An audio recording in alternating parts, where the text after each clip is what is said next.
I'm here with Elyot Grant, the impressive developer behind Prismata. He successfully raised 140,000 Canadian dollars on Kickstarter and is an absolute master of free marketing on Reddit.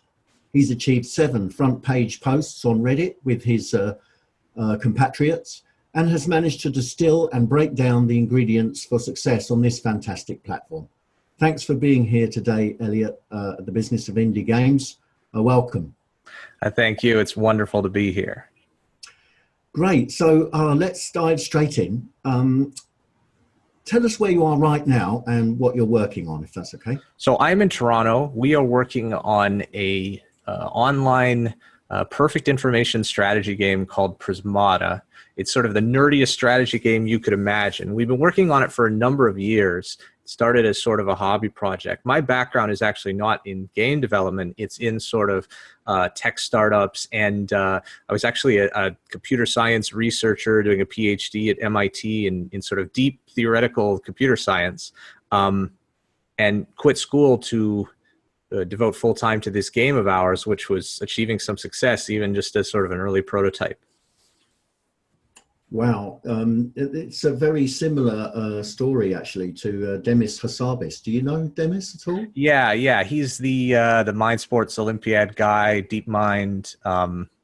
Yeah, I'm familiar with him and what he does. Sure. And are you a maths genius as well, I understand? I did sort of some math Olympiads in high school. I've done World Puzzle Championship. Yeah, I sort of have quite a deep background in a number of those areas. Thanks. And are you working with, how many people are there in your team? Do you have a release? So it's like, depending on how I want to answer this question, the answer is somewhere between 3 and 30. You know, we're one of these tiny indie companies. We started out as a group of like 6 friends. And sort of some of them were in school at the time and they've sort of gone back to do a PhD or worked at the company full time for a year or two. So it kind of grows and shrinks. And then we have an army of contractors doing all of our like art, music, sound effects, because none of us could draw. So, you know, the total number of people in the game's credits might be 30 or 40. The total number of people working on the game today might be 3 or 4. So it's you know, it's sort of a very fluid situation, but, you know, generally the core team that's working day to day on the game is sort of this 3 or 4 of us, and then plus or minus a few more. Thank you. And do you have a release date yet? Right. So we're already on Steam in early access, and we've sort of been available as an alpha for a number of years. As for when we will transition from the early access to full release, it's probably like Q1 next year or maybe Q2. I don't know. Right. Wow. We're still like releasing more content for the game and developing things more and working on localization and sort of foreign publishing stuff. So, you know, we're planning on it coming together in the next half year or so. And how have you found the experience of early access? It's so weird because like we were in alpha for a long time before then, and it was immensely useful for us in working on the game. Because like our game specifically is one that requires so much balance tweaking. You know, it's sort of, imagine Hearthstone with no randomness and think of how much balance tweaking you would need in order to make the game playable at all without, you know, every single time you sit down to play it just being degenerate and kind of, you know, dominant strategies that automatically win all the time. So the sort of alpha portion for us has been immensely important in getting large numbers of games played so that we can review the stats and make changes as necessary, as well as just tons of player feedback. And also, you know, just like scaling our servers and working on the new user experience and all that type of thing. I don't think we could have done it as well as we did if we just kind of, you know, did a full release on day one and that's it. So I think like gradually growing our audience from a small closed alpha to sort of Kickstarter group and then a larger open alpha and then going on Steam in early access and then eventually to full release in a number of languages. It was definitely the way to go for our type of sort of systems-based game.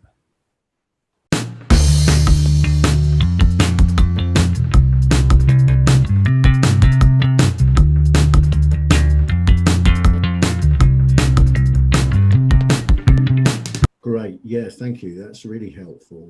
And so to promote that on the different platforms like Facebook and YouTube, Google, Reddit, how have you found that user behavior changes across those various platforms?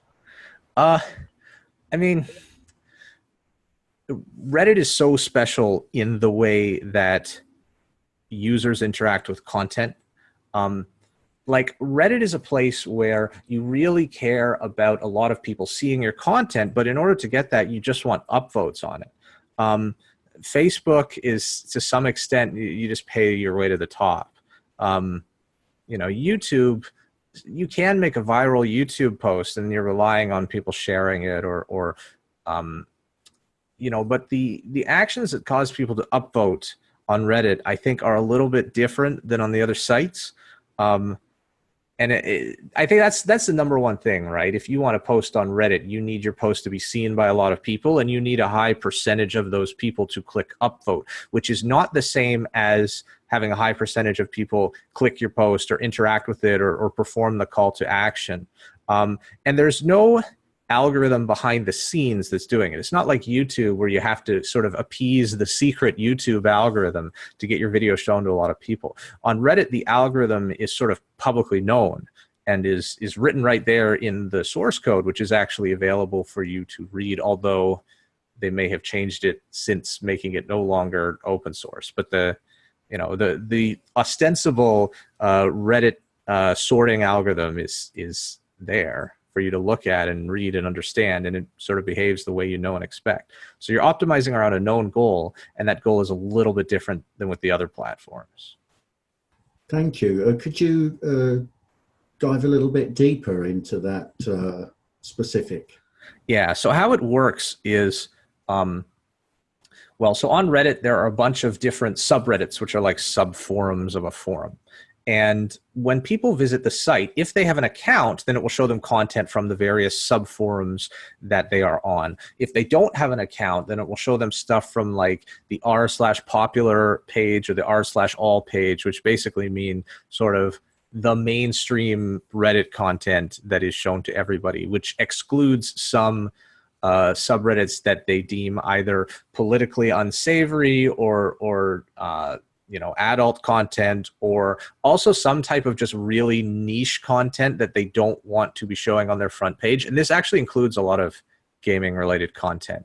Like, you will not see a League of Legends post on the Reddit front page because the subreddit is marked as having content that is not general enough for everyone to see. So that sort of explains what content you could see. Now, in terms of which posts you actually see and how they are sorted, so there's a sorting algorithm, and it's based on upvotes and time. The way you should think of it is it takes the number of upvotes that a post has, or actually the score of the post, which is upvotes minus downvotes. But downvotes don't matter for the vast majority of the posts because upvotes sort of dominate by a large ratio on almost every single post on Reddit. So it takes that number of upvotes, it takes the logarithm of it, and sorts according to that with a time decay. And the time decay is something like 16 or 17% per hour. Or I think in what is it? It's like in a period of a certain number of hours, it sort of loses points. I don't know if you have the slide, you can just pull up the formula. But it's basically, the way I think of it is, you really want to get as many upvotes as possible, and then you'll be on the front page. And then as time goes on, your position will slowly decay at a sort of exponential rate. And if you can continue to gain more upvotes, then you can buy more time in that high exposure spot. But you have to gain exponentially more upvotes over time to keep up with the exponential decay that's happening. So generally, if a post is going to be successful on Reddit, you'll start off with your submission. It will go into the /new queue, which is sort of new posts that have just been submitted. And the only folks who are going to see it are people who are browsing /new, either of the specific subreddit to which you submitted your post or of the global Reddit if they are a subscriber of that subreddit. If it gets upvoted in the /new, then it will go to the /rising queue, from which, you know, people can again continue to upvote it. If it gets out of there, then maybe people who are just looking at a specific subreddit, you know, if you put your post in the r/gifs subreddit, then people who are looking at r/gifs will see it. And if it gets upvoted enough in there, then maybe people looking at sort of globally all of Reddit will start to see it. And each one of these stages, there are sort of going to be 10 times more people looking at your post, 10 times more opportunities to receive upvotes. So you'll actually be getting way more upvotes per hour on your post once it hits a prominent spot in the front page. And then it's just the question of how long can you stay there for. So for a good post, you can maybe front page 3, 4, 5 hours after the submission. And if you're lucky, it'll still be there another 3, 4, 5 hours after that, depending on how successful it is.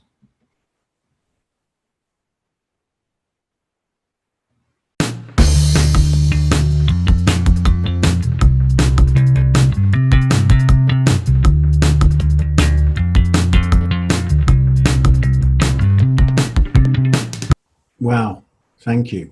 I mean, that was really clear, actually. It sounds like a very democratic system, actually.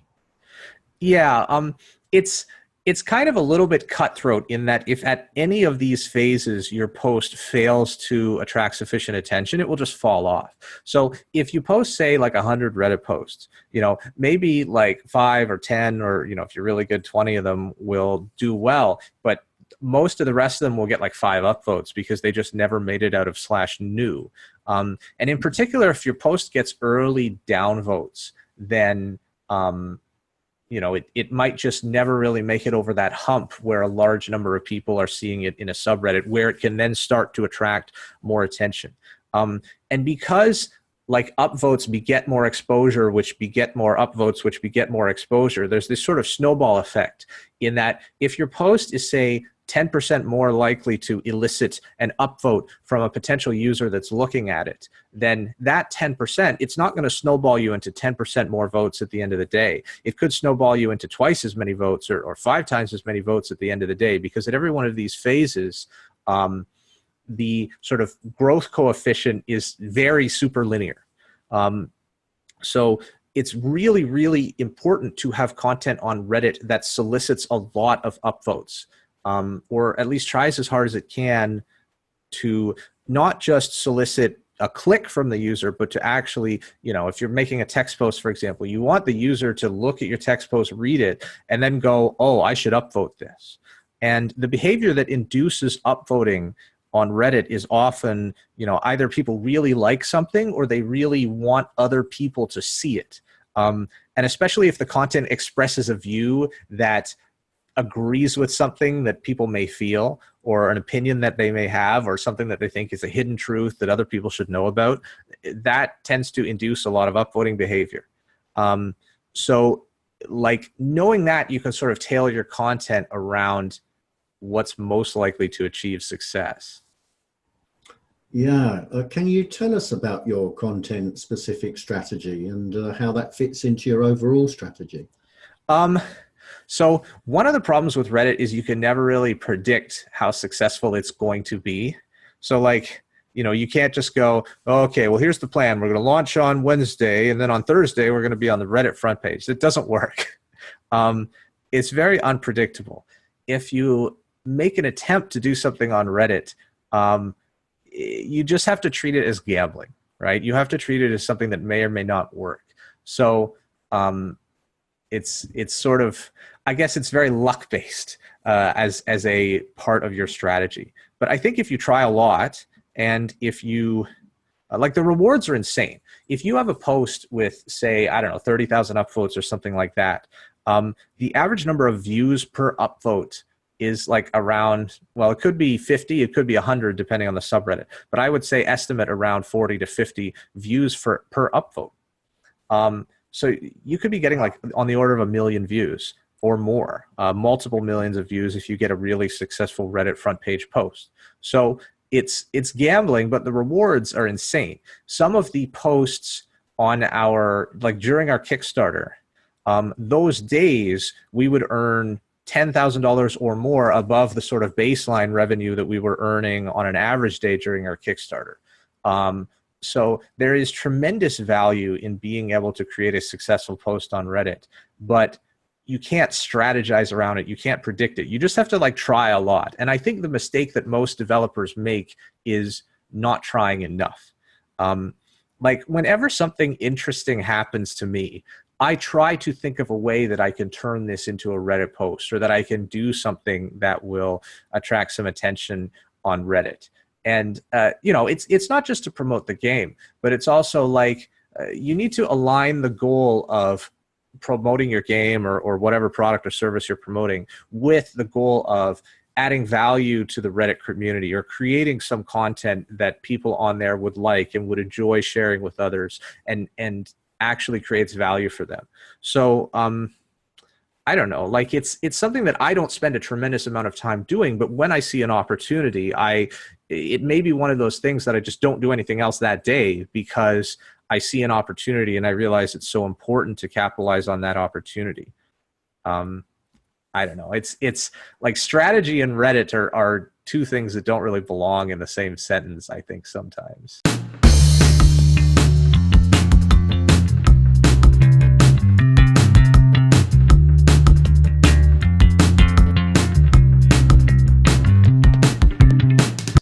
Okay, yeah, that makes sense then. Well, can you tell us the story behind your first front page, for example? Sure. So here's how this all got started. It's such a weird story. So when we started out developing Prismata professionally, so we have been doing it as a hobby project for a number of years.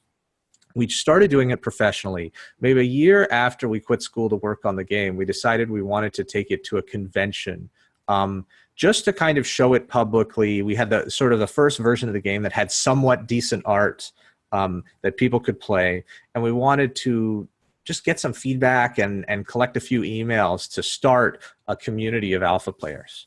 And so we went to Fan Expo in Toronto, which is kind of like a Comic-Con type of conference. And we had a Prismata booth. We paid a whole lot of money for it. You know, I think we counted up $6,500 in expenses. We spent weeks like setting up the booth, making a custom build of our game for the booth, you know, printing out art and posters. And we had 6 machines in a 10-foot by 10-foot booth where people were playing the game, and they were paired up 3 pairs of computers. And every single one of the laptops that the company owned was basically being used to demo the game. And in fact, most of them were personal laptops. And we had only one laptop left that we were using to collect emails, and it was this Chromebook. And if you know anything about Chromebooks, it's basically just Google Chrome on a laptop, and it needs the internet to do anything. And if you know anything about conventions, the internet costs thousands of dollars, and the Wi-Fi is horribly unreliable because you're in a convention center with tens of thousands of people. So we had no internet, and what we did was we set up a Google Doc on the Chromebook, like a spreadsheet, in offline mode, and just said, okay, type your email into the spreadsheet. Because, you know, you can do the pencil and paper thing, but then you have to like read people's handwriting, and that's a drag. So we said, okay, just type your email into the spreadsheet. And it was a 4-day conference. We collected hundreds of emails. On the Tuesday after, we were back in the office, and we synced up the Google Chromebook with the Wi-Fi in the office, and suddenly the entire spreadsheet went blank. All of the emails that had been loaded onto it disappeared. Oh, no. And we couldn't get them back. And like, I know people at Google, we talked to their tech support, and they basically said, oh, it's that bug. Like, they knew what it was. And apparently it had existed for a while. But yeah, there's an issue with Google Docs in offline mode where if you don't set it up correctly, when it goes online again, it can synchronize up and just like delete the contents of your spreadsheet that you spent $6,000 and hundreds of hours acquiring. So that sucked. And like Google Docs has very good tech support. They can recover any file that you've ever lost on Google Drive. But the specific content here had never made it to their servers at all. So they couldn't recover it for us. It was just gone. There was nothing there. You know, we thought about like, there were people who told us, oh, you should like freeze the computer and look at the RAM chips and but they were encrypted, so we couldn't. Like we thought of everything and we tried it. There was no freaking chance. And so this was kind of, yeah, we were down in the dumps for a few weeks. And at some point, I think about 2 weeks later, I posted a Reddit post. There's a subreddit called TIFU, which stands for Today I Fucked Up. And people post stories on there of stuff they did that was bad, basically. So I posted a story on TIFU, and it got a lot of upvotes. Now, I didn't mention the game at all, or like even which conference we were at, but I just basically said, like, yeah, we spent all this money going to a conference, and all of the emails got deleted. And it got a lot of upvotes. And so, somebody actually looked through my Reddit history to try and figure out what the game was, because I had, posted about Prismata in the past. They were like, oh, the game is Prismata. Here's a link to their webpage. And our webpage, it had a crappy trailer, and right below it, a little email sign up. And we got like more than 1,000 emails that day, I think, from people clicking that link and going to the email sign up. And eventually I actually edited into my original post, because I realized, like, oh, people are not, they're reading this post, and because I was kind of worried if I put a link to the game in the original post, like the mods would delete it or something, because it would be spam. But eventually I just edited the website into the original post, because somebody had already posted it anyway. So I figured, well, if people are going there, I might as well increase the chance that more people go there. And they did. And so we had actually got more emails than we had lost. And so that was really exciting, and it was really quite a turnaround from this devastation of losing these emails. But that's not the end of the story. So the next day, that post was reposted on a subreddit called r/bestof. And best of, it's sort of supposed to be the best of Reddit. It's where people post sort of Reddit comments or Reddit content that otherwise wouldn't really be shown to the broader Reddit as, here's an example of something really cool that happened on Reddit. And so the post was something like, game developer explains that they spent $6,500 and 340 hours and on going to a convention and lost all the email signups. Reddit comes to his rescue and gives them, 3 times as many signups as they originally lost, or something like that. Or Redditors swarm his website. It was, it was a title that when people read the title, they thought, oh, wow, Reddit is so nice. And I think when people saw that title and they click the link, and the link is to the self-post of the post that I had originally posted, right? It got a lot of upvotes, and it in fact got way more upvotes than the original TIFU post. At the time it was something like 8,000 upvotes, but it turned out that back in those days, Reddit itself was manipulating the number of how many upvotes something displayed, and the true number of upvotes was more like 30,000, which was a ton back in 2014. So anyways, it hit #1 on the front page, got a huge amount of exposure. We ended up collecting more than 20,000 emails from that exposure. And these were literally people who had gone to our webpage and, either clicked our trailer or just, maybe they just dumped their email into the box out of kindness. I think at some point it became a meme, because like, oh, this guy was down on his luck and Reddit jumped to his rescue, and oh, I'll give you my email too. People were making these jokes. Whatever, here, have my email. Like, maybe they had no interest in the game. I have no idea. But I think they were mostly people who at least were somewhat interested in a strategy game. And we started our own Prismata subreddit and told people to go there if they want to learn more about the game. And we got a few thousand signups. It was just kind of like the start of this massive snowball, which resulted in us doing a Kickstarter and having a Prismata community. And it was literally just because of the one front page r/bestof post that got tens of thousands of upvotes and yielded, like, I don't know, millions of views to our website or something. It was insane. Wow, that really is something.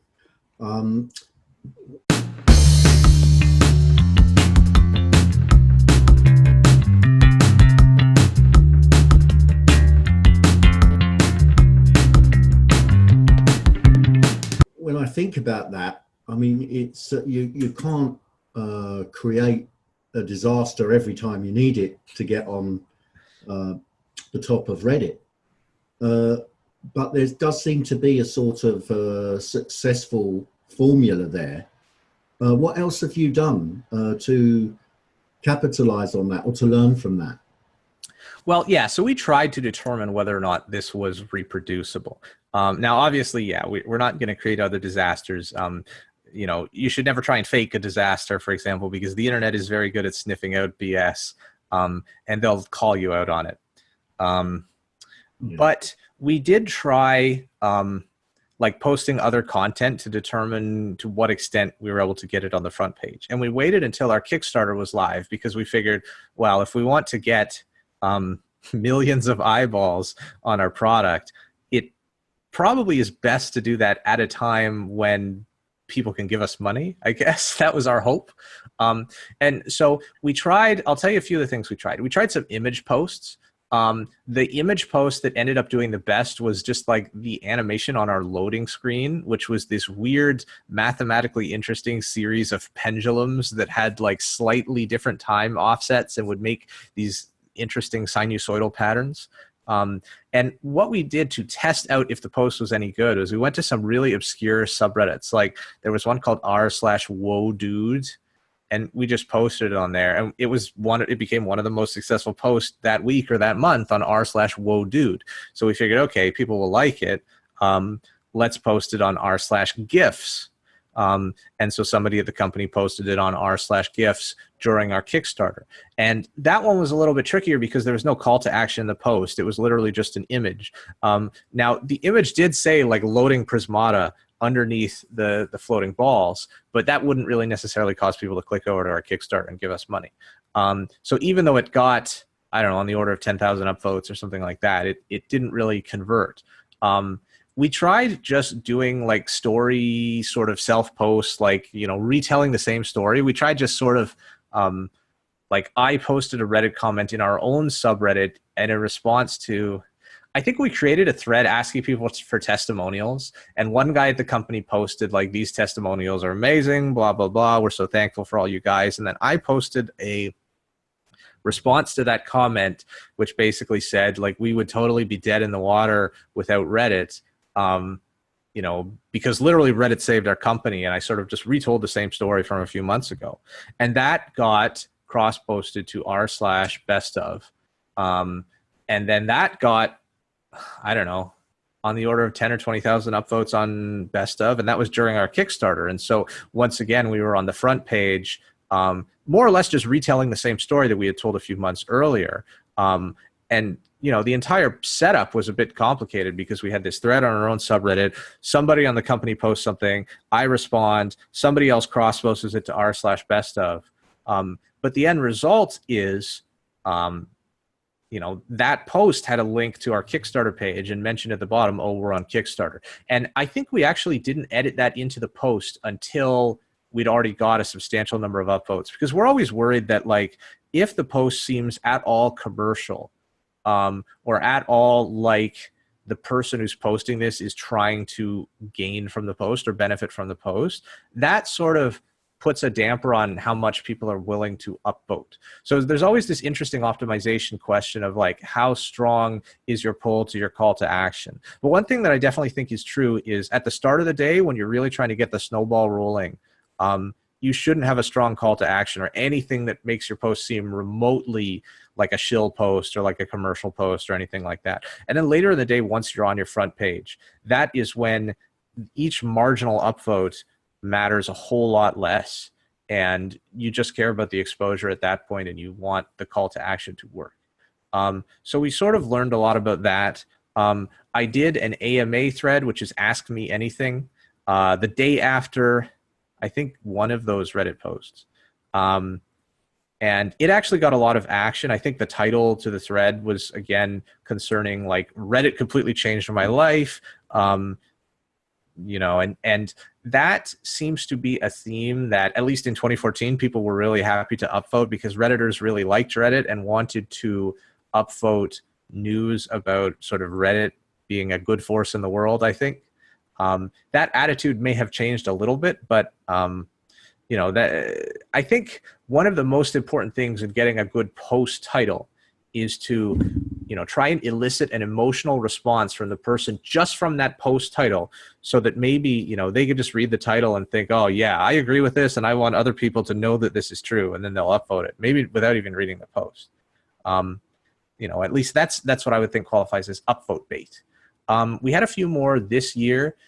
There was this occasion in when we did our we did a free weekend before our software went free to play, and our game became like the #4 game on Steam, not because there were a ton of people playing it, but because there were a ton of like Russian bots farming our like Steam trading cards to sell them.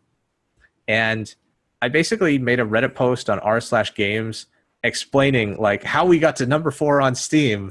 And I wrote it almost like a mystery novel where like, oh, we found this clue. And then, you know, somebody said, dude, your game's #1 on Steam. And my jaw hit the floor, right? Like I tried to write it like a really entertaining news piece.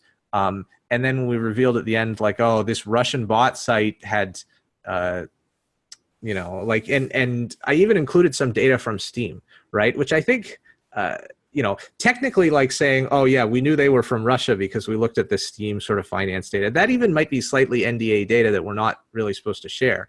But I think that if you have a really believable story that people can connect with emotionally and say like, you know, oh, this guy's like a small indie game developer and he became #4 on Steam. Like that is the type of thing that people upvote, right? So we got a lot of upvotes out of that, and people found out about Prismata because of it. There was another one more recently, which was basically we caught somebody stealing some of the art from our video game and using it without permission. And so what we did is we just like gave away the art for free, and then made a post about it. And yeah, the post got upvoted tons. You know, I think more than 10K upvotes. So yeah, I don't know. Like we just, I don't know. It like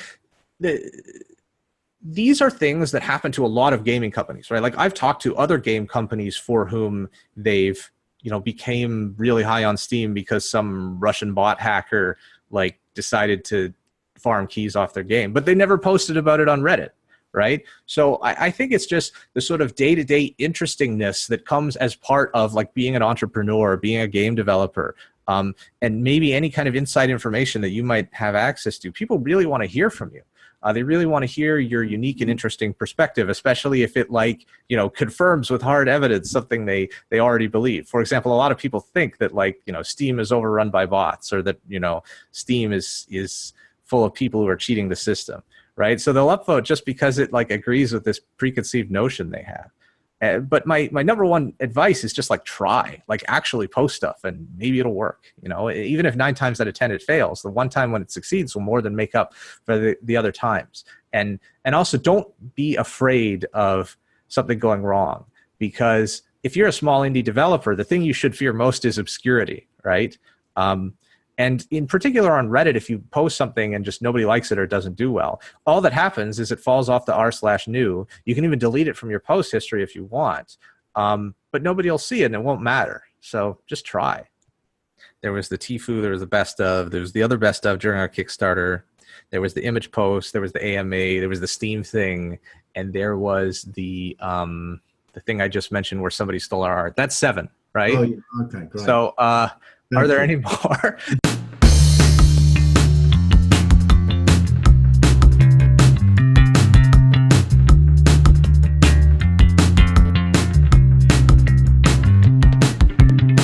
I actually feel like there's probably 1 or 2 more. But yeah, like, I mean, there are tons of other ones that have not been done by us. You know, I think there are a lot of games that post like just GIF animations, and they do very well on the like gaming subreddit.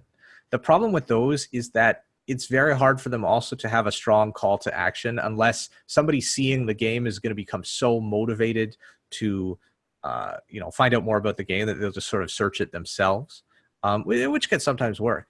I remember the what was it called? Road Redemption, this like motorcycle game. They posted this GIF of like a guy just on a motorcycle and like hitting another guy off with a baseball bat and him flying into a truck or something like that.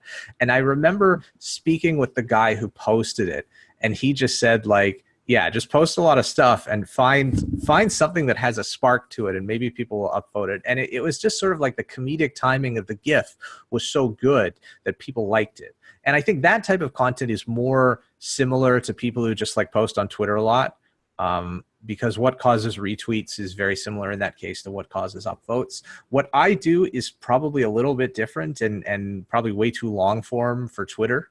But there are many approaches. And if you're really good at getting stuff to go viral on Twitter, there's probably no reason not to also post it on Reddit if you just like, search for the right subreddits, search for subreddits that are large enough such that your content will gain enough upvotes to make it to the front page. In the top 100 subreddits, you can go to a site called Reddit List, which has all kinds of different subreddits, and just find a good subreddit for your content. If you're doing a horror game, post it in r/creepy or something like that, or r/WTF, and maybe you can, get some upvotes from that. You don't have to post in gaming subreddits. And in fact, for my type of content, I almost never post in gaming related subreddits because they tend to be just full of like either memes and jokes, or they're too small to matter. So I don't know. There's like, there's so many different things you could try. I can't really say what the best thing to try would be, but we've tried a number of different things and most of them seem to work. And what about just genuinely asking for help? If you need a beta testing community, is Reddit a good place to do that? You can do that if you go to like the r/game dev or indie gaming subreddits, but don't expect to get thousands of upvotes. Because one, those subreddits aren't really that popular. And two, like, unless your content itself is sort of upvote bait, it's not going to solicit enough upvotes to carry it outside that community, right? So, like, I don't really think of Reddit as a place to do that sort of like small type of community growing things. Like on Twitter and Facebook, everybody's all about like, oh, increase the number of followers and subs you have, right? On Reddit, like we do have our own Prismata subreddit, but we do not grow that subreddit through posting on Reddit. And in particular, like a post on the Prismata subreddit is never going to make it to the front page and get more Prismata subs.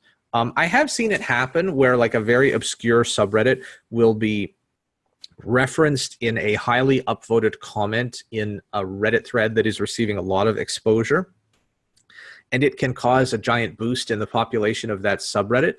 But I don't think I've ever really seen that for video game subreddits. Now, we do make extensive use of the Prismata subreddit as sort of a de facto forum for the Prismata community. We don't have a forum. We use the subreddit instead, and I actually think of it as a better discussion sort of form for people to engage in meaningful discussions about the game because of the way that posts are sorted and ranked. Now, forums are interesting because everything's chronological, but subreddits are great because the most important content rises to the top. And so people who want to interact more or less can do so at whatever way they like. And for us, it's been really great, but it's not really a growth thing the way Twitter and Facebook are. And what about interesting content in the game, like unique ideas? Do you share those on Reddit, or is that once again Facebook and Twitter? So it depends what our goal is. If our goal is to solicit feedback on something, then I will, if it's like a quick thing, I'll post it in our Discord, which is more of an immediate, like fast, 10-minute turnaround type of thing. If it's like something really long and involved, like, oh, we're thinking of nerfing this unit, what should we do? Then I'll post it on our blog, and generally it will get cross-posted to Reddit by a member of our community, and then that Reddit thread will blow up with a number of comments and replies and people giving sort of more of a long-winded opinion on something. So that's if we're soliciting feedback. If it's just like, here's something we want to show off, I can just post it on Twitter and it'll get cross-posted to Reddit if it's of any relevant value. There's not really much value in me just posting it to Reddit itself other than just engaging our community. Whereas on Twitter, at least, it can help gain a few extra follows, but on Reddit, it's not going to do anything for us.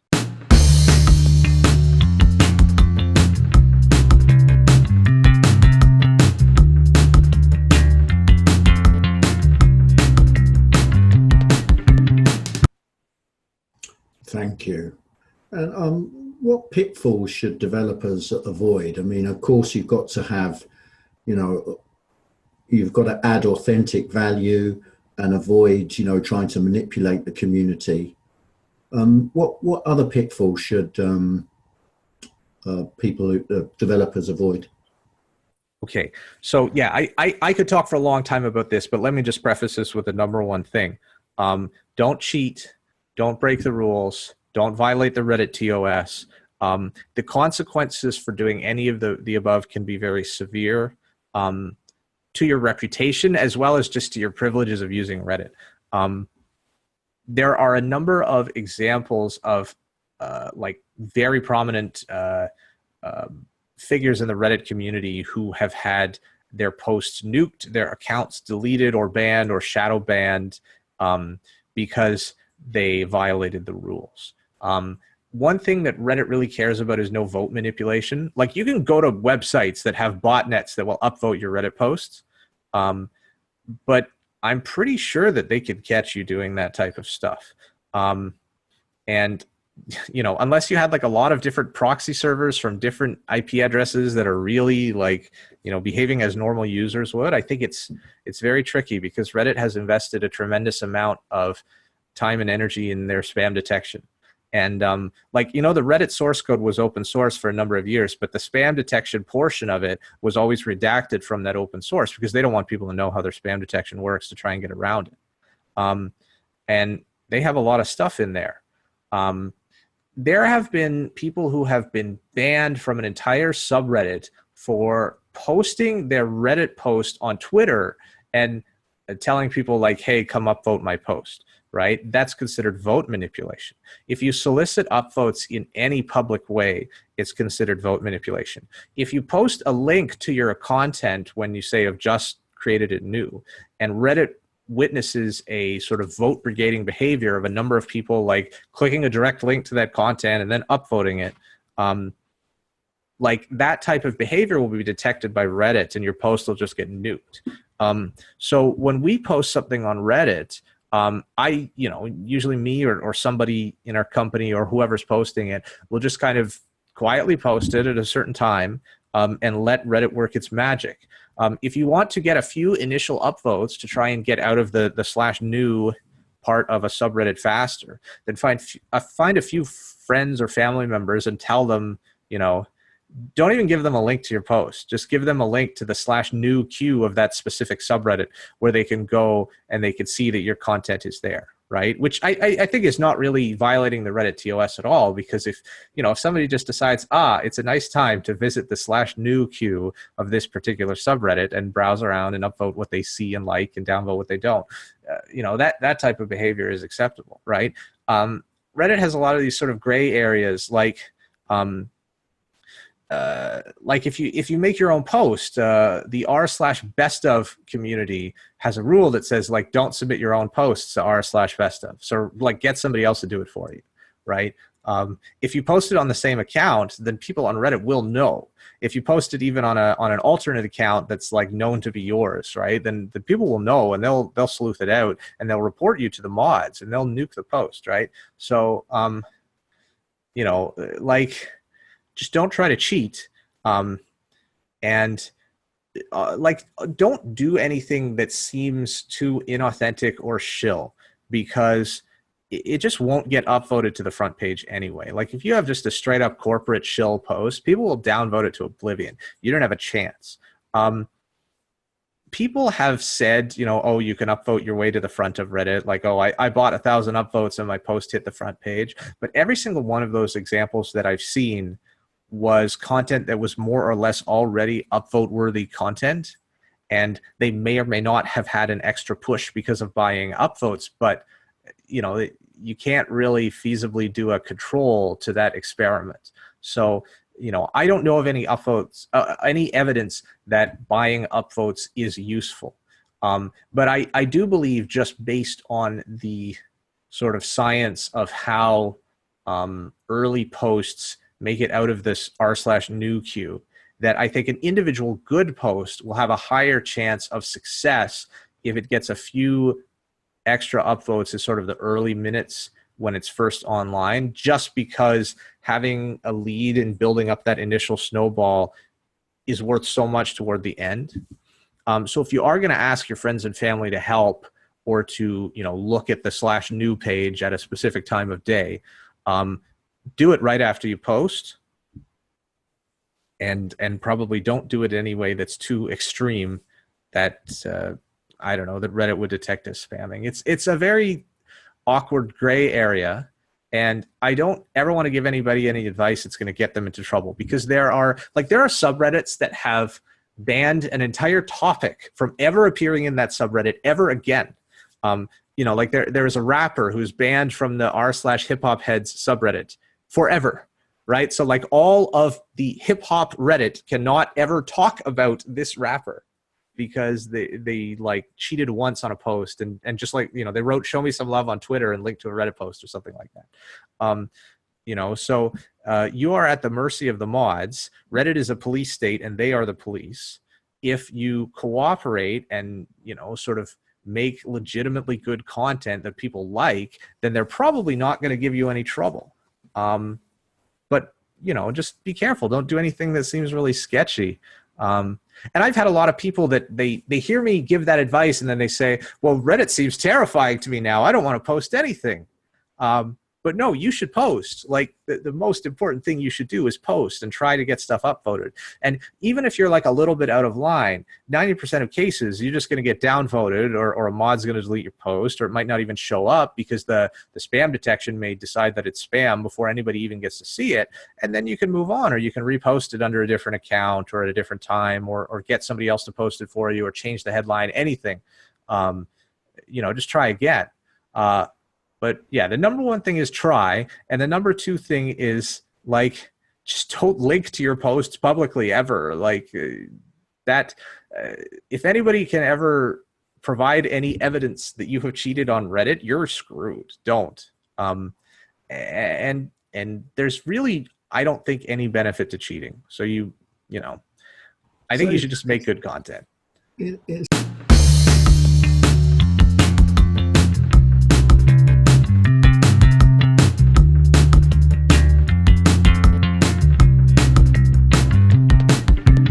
Sounds like, you know, in that vein of making good content, sounds like it's worth going on there and looking at the front pages and looking at what is the type of successful content before you post.